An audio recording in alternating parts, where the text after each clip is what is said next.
네가 가끔 다른 사람이 돼. 82년생 김지영도 조현병 환자였다. 아영아, 사실은 다 제 잘못이에요.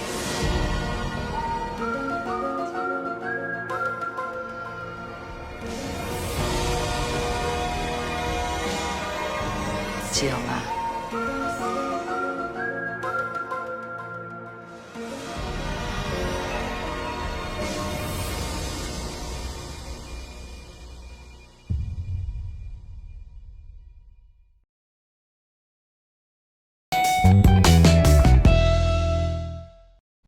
안녕하세요. 황상민의 심리상담소 황상민TV 시작하겠습니다. 네, 꿈꾸는 나무님께서 박사님을 교주로 보는 사람은 어떤 사람일까 궁금하시다고 그러는데 그렇죠. 그거는 아마 교회에서 헌금 내기 싫고 이 성당에서 11조 내기 싫으신 분들이 저를 교주로 모시려고 하시지 않을까. 네, 돈 달라는 소리를 안 해서 그렇지 않을까 싶습니다. 자, 그건 그렇고 오늘 문재인 대통령과 김정은 위원장의 심리 연평도 사건을 어떻게 해결하고 싶어 할까요? 라고 하는 이 사연을 먼저 다뤄야 될 것 같네요. 네, 박사님, 지난 요 며칠은 정말 놀라운 뉴스의 연속이었습니다. 해상에서 근무하던 공무원이 실종되었는데 북한의 총격에 피살되었고 시신이 불에 태워졌다는 뉴스만으로 충격적이었는데 실종이 아니라 월북 시도였다는 국방부의 주장, 그리고 이후 문재인 대통령의 행보, 북한의 사과까지 예상치 못한 사건들을 연이어 접하게 되네요. 저도 이 공무원이 실종됐는데 월북 시도였다는 국방부 주장에서 조금 이게 뭐지 했어요. 그런데 그 공무원이 신발을 벗어놓고 바다에 뛰어들었다는 등, 또 그 공무원이 V라고 그러나요? 그 우리 구명조끼를 입고 이 뭔가를 붙들고 있다라고 했는데 그걸 월북 시도라고 했다는데, 사실은 이 사건이 논란이 되기 며칠 전에 탈북자 한 분이 저기 군부대 사격장으로 들어와 가지고 북한으로 탈출하려는 게 잡혔던 사건이 있었거든요.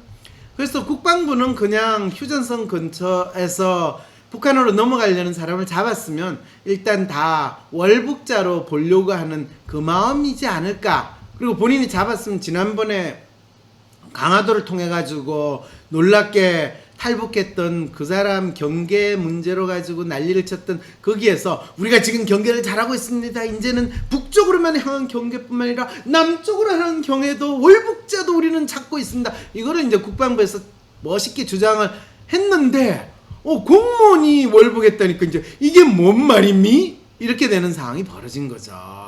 자, 그래서 그건 그렇고 월북을 했냐 안 했냐의 문제가 아니라 실종된 공무원이 대체 누구냐? 해양수산부 서해어업관리단 소속으로 소연평도 인근 해상어업지도선에서 근무 중이었고 47살로 한 가정의 가장이었다고 합니다. 21일 그가 실종되었다는 신고가 해양경찰청에 이어 국방부에도 접수되었고요.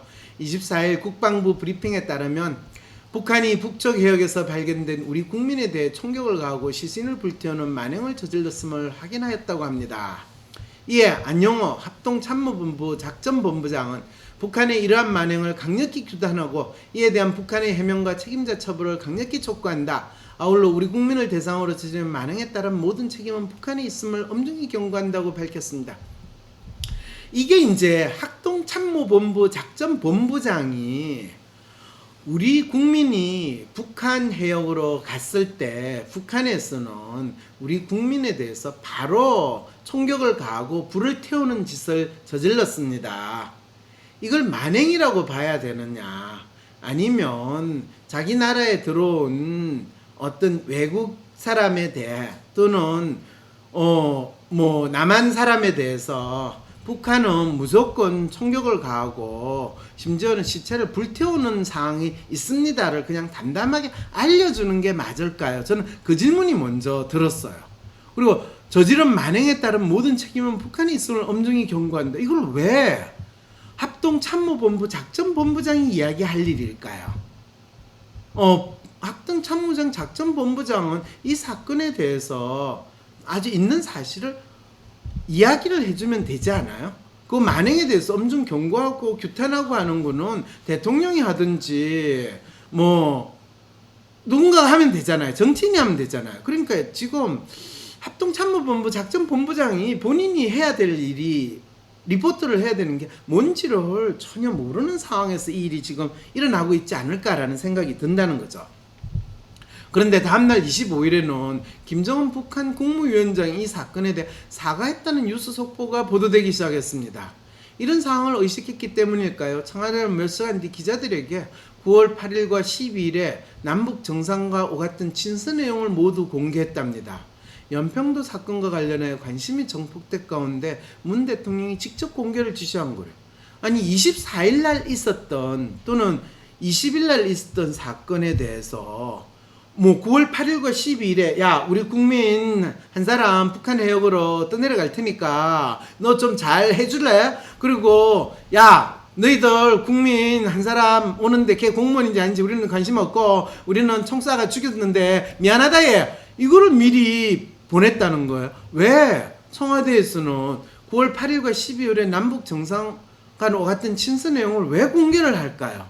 저는 이 사연을 읽고 그 친서까지 보면서 지금 이분들이 지금 뭔 짓을 지금 하고 있는 건가 라는 생각이 먼저 들었는데 어쨌든 이 사연 보내주신 분은 그 생각도 있지만 그러니까 거의 모든 언론사가 일제히 대통령이 국군날 기념사에서 어업지도 공무원 피살 사건 언급을 하지 않았다는 것을 주요 뉴스로 보도했습니다. 기념사의 마지막에서 문 대통령은 이렇게 말했습니다. 우리 자신의 힘으로 누구도 넘볼 수 없는 강한 안보 태세를 갖춰야 평화를 만들고 지키고 지킬 수 있습니다. 키울 수 있습니다. 정부와 군은 경제 태세와 대비 태세를 더욱 강화하는 한편 국민의 생명과 안전을 위협하는 그 어떤 행위에 대해서도 단호히 대응할 것임을 국민들에게 약속드립니다. 그렇죠.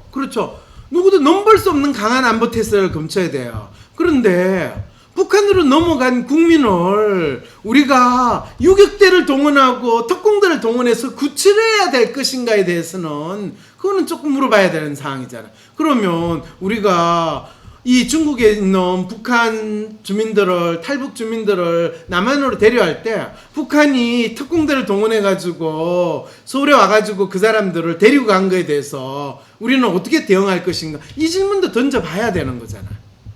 근데 이런 질문 던지면 저는 완전히 맞아 죽겠죠. 네. 자 여기서부터 지금 이 사건의 정체를 뭔지 모르는 채로 지금 우리 언론에서 또 정치인들이 지금 난리를 치고 있다는 걸 우리는 너무나 분명히 알 수 있다는 거죠. 자 이를 두고 북한의 만행을 직접 거론하지 않고 당시 메시지를 반복하는 방식으로 해당 사태를 환기한 것이라는 해석도 있었고 피해자의 죽음에 대한 애도와 북한에 대한 규탄이 빠졌다는 평가도 있습니다. 김건식 경남대 교수는 이분은 이 경남대 교수라고 그러면서 지금 국민의힘 이 지구당 위원장을 맡고 계시는 분이거든요. 그리고 이분은 이전에는 또 안철수 밑에서 한자리 해보려고 열심히 나섰던 분인데 여전히 교수 자리를 아직 꿋꿋하게 지키고 계시는 걸 보면 이분은 참 대단한 연줄이나 그건 있는 것 같아요. 총장이 이분도 겸직금지 위반으로 자르지 않았을까 싶은데 안 자른 거 보면 확실히 그 총장하고도 잘 지내시는 것 같네요. 문재인 정부의 대북 짝사랑에 대해 김정은은 한국인 총격 사살로 화답했다. 한국인 근데 북한 해역으로 보통 이제 이 부분이 그래요. 우리가 옛날에 대동강을 거슬러 올라온 샤먼호라고 미국 상선이 있었는데 그때 너 왜 왔냐? 그랬더니 야 우리도 모르게 들어왔는데 우리하고 같이 교역하자. 그러다가 처음에는 잘해줬는데 대원군이 뭐 있다고 짓을 하고 있어? 당장 처리해! 그랬더니 바로 불태워가지고 거기 있는 사람 다 죽여버렸어요. 왜? 허가도 없이 들어왔으니까. 이런 거를 우리는 유구한 역사적 전통으로 가지고 있는 나라거든요. 물론 그때도 평양에 있는 사람이니까 북쪽에 있는 사람들이 좀 그런 전통이 있는 것 같은 상황이거든요.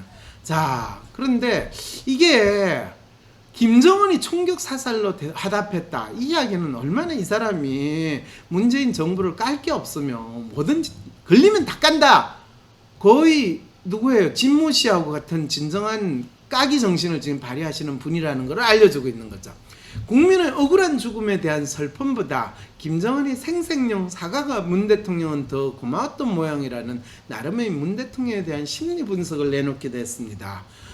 그렇죠. 참 우리 군은 숨진 공무원이 북한 측에 발견되고 사살되는 장면까지 관측 장비로 실시간으로 지켜보고 있음에도 불구하고 별다른 대응을 하지 않았다는데 왜 그랬던 걸까? 별다른 대응을 어떻게 하면 이 우리나라 국민이 뜯어내 갔는데, 예를 들면 우리나라 어선이 북한 해역으로 떠내려갔는지 아니면 기관 고장을 이렇게 북한 해역을 갔는데 그 북한 해역에 들어가자마자 북한이 해변 포로 가지고 그 어선을 공격해가지고 침몰시켰다. 그럴 때 우리는 그걸 도발 행위라고 생각을 해가지고 이 K9 자주포로 그 해변을 초토화시켰다 라고 한다면 그거는 우리 군이 대응을 잘한 걸까요? 그거는 전쟁하겠다고 미친 짓을 한 거죠. 어쩌라고 관측을 해야지. 이게 우리 해역에서 일어난 것도 아니고. 왜 그랬던 걸까요? 전쟁을 일으키지 않으려고 했던 거지 뭐.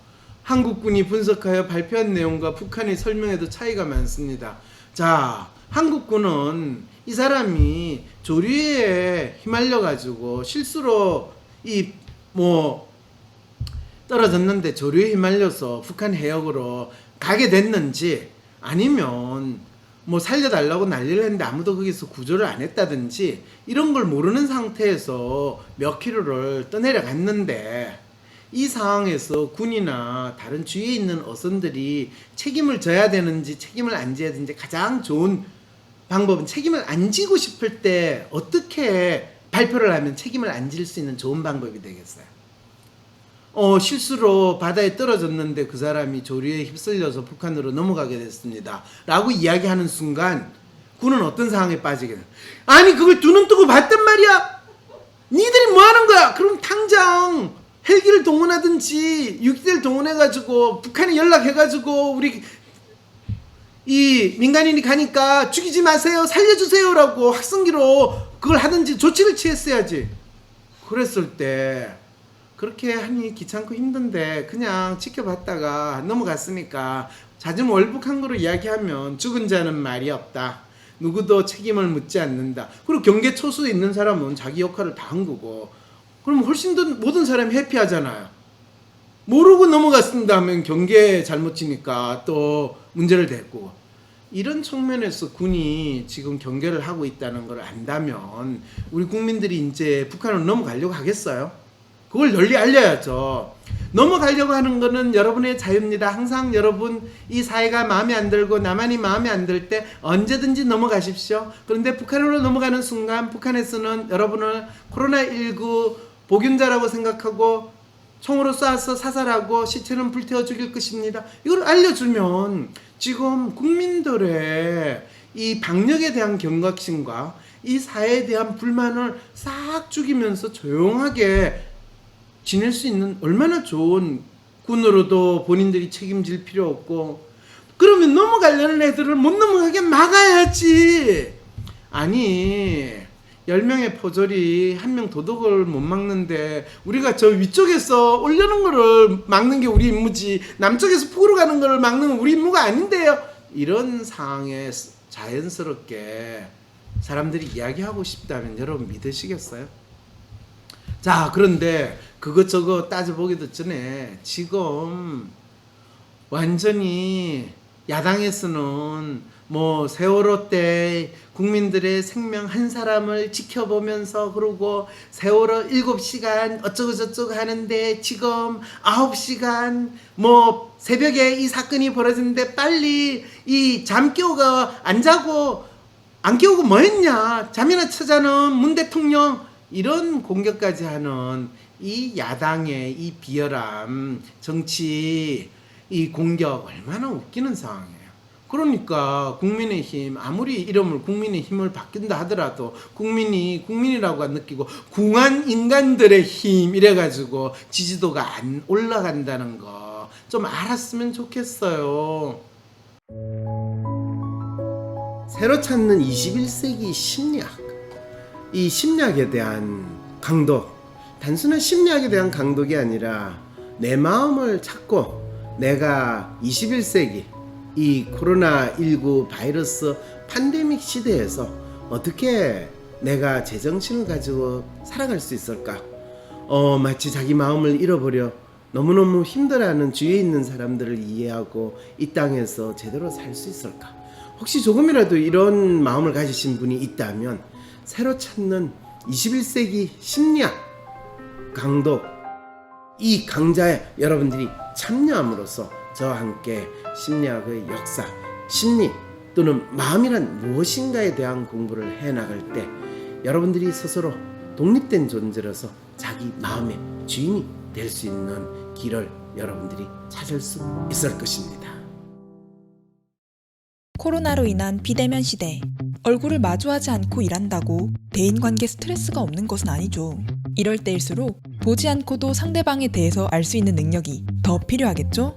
검사 한 번으로 그 사람의 성격을 훤히 알려주는 WPI 성격검사. WPI 상담 코칭 초급과정 워크숍에 참여하셔서 WPI를 활용하여 얼굴을 안 보고도 다른 사람을 이해하고 파악하는 방법뿐 아니라 WPI를 직장에서의 업무 능력이나 비즈니스에 활용하는 방안에 대해서도 배워보세요. WPI를 활용한 통찰력 있는 상담가가 되고 싶으신 분들도 WPI 상담 코칭 초급과정 워크숍에 참여하셔서 WPI 상담 코칭 전문가로서의 첫 발을 떼어보시기 바랍니다. 10월 17일 WPI 초급과정 워크숍에 참여하시면 하루 8시간 동안 황상민 박사에게 WPI에 대해서도 배우고 자신의 관계 및 인생 고민에 대해 1:1 성격 맞춤별 코칭도 받을 수 있답니다. 자신에 대해서, 타인에 대해서, 그리고 삶에 대해서 더 알고 싶으신 분들, 상담가로서 제2의 인생을 꿈꾸시는 분들, 10월 17일 WPI 상담 코칭 초급과정 워크숍이 여러분을 기다리고 있습니다. 지금 빨리 신청하세요. 어떻게 해야 할지 모르겠어. 점이라도 볼까?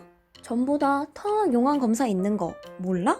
무슨 검사? WPI 검사. 내 삶의 해답을 원할 때 비과학적인 점이나 서주가 아니라 과학적인 검사 WPI에서 제대로 된 맞춤 해답을 찾아보세요. 검사는 황상민의 심리연구소 사이트에서 하실 수 있습니다.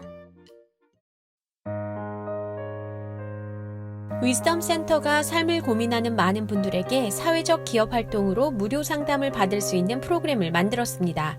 상담 비용이 부담스러우신 분, 자신의 고민이나 아픔의 정체가 무엇인지 알지 못해 상담을 주저하셨던 분을 위해 상담 기회를 제공합니다.